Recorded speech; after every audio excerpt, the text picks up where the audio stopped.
Hari ini kita akan membahas bagaimana menjadi penerjemah, yaitu di satu sisi di mana seseorang bisa mengikuti pelatihan menjadi penerjemah, dan di sisi lain, apa yang sebenarnya dilakukan dalam studi tersebut. Mereka yang tertarik dengan profesi penerjemah mungkin tahu bahwa hanya berbicara 2 bahasa atau lebih tidak cukup. Meskipun tingkat yang baik dalam bahasa ibu dan 1 atau 2 bahasa asing merupakan prasyarat dasar. Bahasa asing dipelajari tetapi tidak semua selama studi. Artinya, Anda harus memiliki pemahaman yang baik dalam bahasa ibu dan 1 atau 2 bahasa asing sebelum memulai studi. Namun, keterampilan ini harus ditingkatkan seiring berjalannya waktu, terutama pada awal studi. Ini berlaku juga untuk orang-orang yang dibesarkan dengan 2 bahasa. Tergantung di mana mereka bersekolah, di negara mana, seberapa banyak, dan dalam bidang apa mereka memiliki kontak dengan bahasa tertentu. Pada awalnya mereka mungkin menghadapi beberapa kekurangan yang harus diatasi sebelum dapat digunakan di pengadilan atau di tempat lain.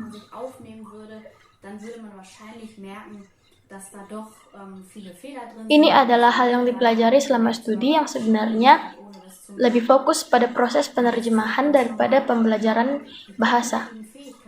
Proses penerjemahan melibatkan pendengaran, pemahaman, mungkin pencatatan, terjemahan, dan kontrol keluaran.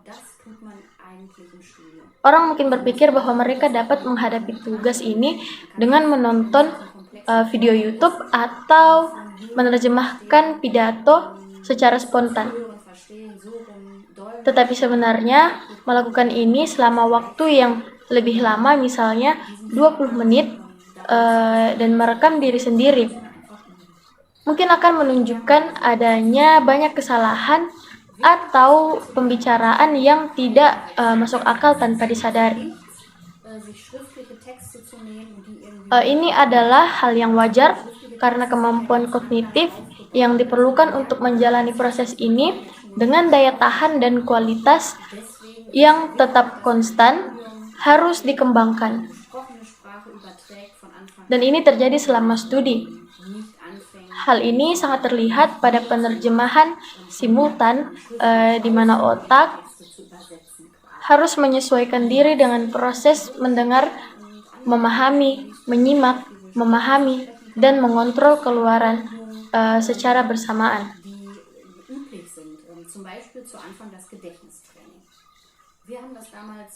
Penting untuk diingat bahwa penerjemahan tidak sama dengan menerjemahkan teks tertulis. Oleh karena itu, penting untuk fokus pada bahasa yang diucapkan selama studi dan tidak mulai menerjemahkan teks tertulis. Di banyak perguruan tinggi dan lembaga lainnya, terdapat latihan-latihan seperti latihan kekuatan memori pada awalnya. Dan selain itu, salah satu hal yang harus dipelajari dan tidak selalu otomatis pada awal studi adalah menganalisis konteks sebelum mulai menerjemahkan. Ini berarti tidak hanya berbicara begitu saja setelah mendengar 3 kata dan mengira Anda tahu kata-kata atau apa yang akan diucapkan. Sebaliknya, Anda harus benar-benar menunggu hingga memahami keseluruhan gagasan sebelum mulai menerjemahkan.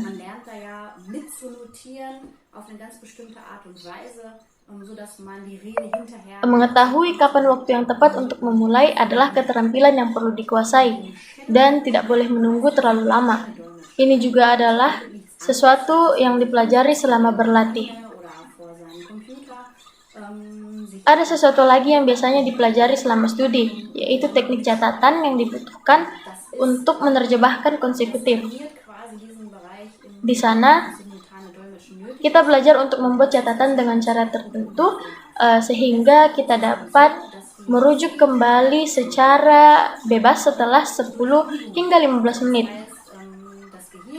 Biasanya kita memulai dengan bintang yang berarti duduk, mendengarkan pidato, dan kemudian secara praktis mengucapkannya. Ini melatih area di otak yang memungkinkan penerjemahan Vicentan dapat dilakukan. Dan ini merupakan latihan yang cukup baik pada akhirnya. Kemampuan penerjemahan dikembangkan melalui latihan.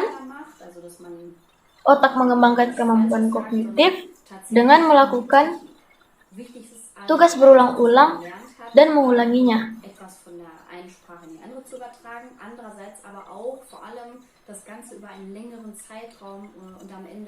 Penting untuk mendapatkan umpan balik seperti diberitahu bahwa kita memulai terlalu cepat atau harus memperhatikan hal ini dan itu. Kita juga perlu mendengarkan rekaman kita sendiri dan menyadari kesalahan yang telah kita buat. Ini tidak hanya tentang membuat kesalahan terjemahan, tetapi lebih kepada teknik. Hal yang penting adalah kita telah belajar untuk mentransfer informasi dari satu bahasa ke bahasa lain, dan juga kemampuan untuk melakukan ini selama jangka waktu yang lebih lama dan bahkan sepanjang hari kerja.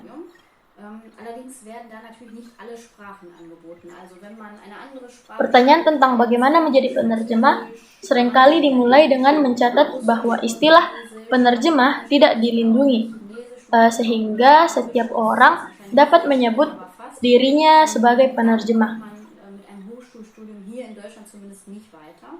Namun dalam praktiknya tanpa gelar sulit untuk mendapatkan pekerjaan. Oleh karena itu, gelar sangat diperlukan. Ada berbagai cara untuk mencapai ini. Jalur klasik menjadi penerjemah adalah melalui studi di perguruan tinggi, tetapi tidak semua bahasa ditawarkan di sana. Ada juga akademi khusus di mana persiapan untuk ujian negara dapat dilakukan. Ada berbagai jenis gelar, termasuk gelar master dari studi di perguruan tinggi. Penerjemah yang diakui secara resmi oleh negara melalui ujian negara dan ujian IHK untuk menjadi penerjemah terdaftar. Pilihan jalur tergantung pada keadaan pribadi dan bahasa kerja yang dikuasai. Pertimbangan melibatkan usia. Apakah seseorang ingin belajar pada usia muda atau sebagai pekerja dewasa? Atau sebagai pekerja dewasa yang ingin beralih karir. Bahasa kerja juga menjadi faktor penting.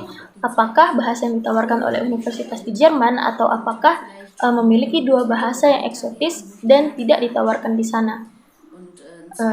Ada perbedaan yang sangat penting antara studi di perguruan tinggi dan pelatihan di sebuah Fachakademie. Dalam program master untuk penerjemah konferensi, Anda akan dilatih untuk menerjemahkan secara simultan dan konsekutif. Sejauh yang saya ketahui, di Fachakademie tidak banyak mengajarkan penerjemahan simultan, atau setidaknya bukan prioritas utama.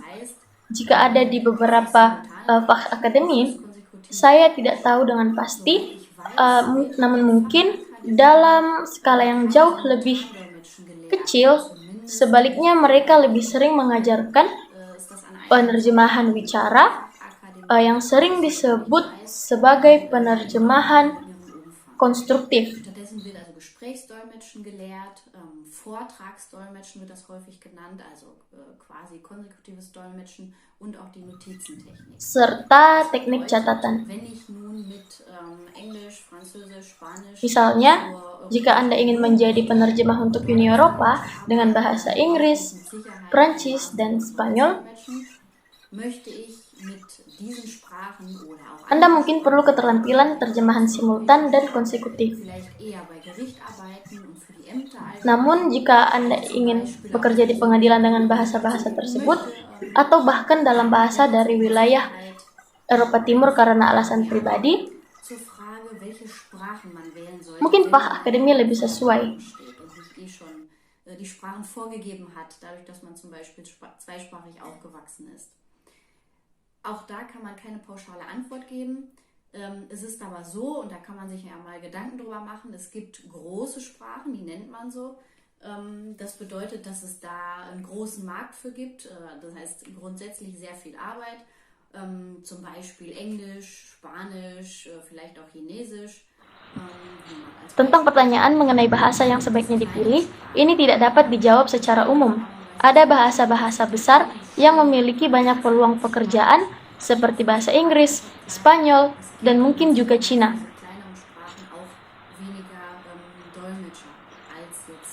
Namun, bahasa-bahasa yang lebih kecil, seperti Italia dari pengalaman saya, memiliki pasar yang lebih kecil dan mungkin lebih sedikit penerjemahnya dibandingkan dengan bahasa-bahasa besar.